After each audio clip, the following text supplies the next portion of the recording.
എന്താ മോന് പറ്റിയത്?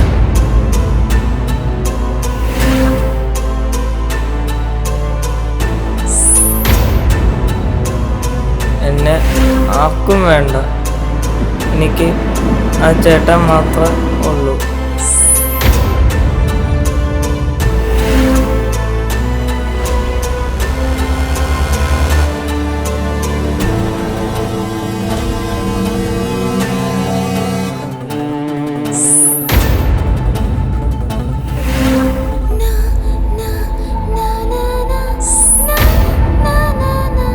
കുട്ടികളുടെ ചിന്തകൾ നമ്മൾ പ്രഡിക്റ്റ് ചെയ്യുന്നതിനും അപ്പുറത്താണ്.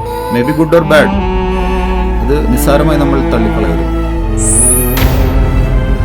സാറ് പറഞ്ഞ് ഞങ്ങൾക്ക് മനസ്സിലാവും, പക്ഷെ ഞങ്ങളുടെ ഭാഗത്ത് നിന്ന് ഇതിന് വിഷമിക്കുന്ന ഒരു കാര്യം ഉണ്ടായിട്ടില്ല. ഇനി ഇവന്റെ ഭാവി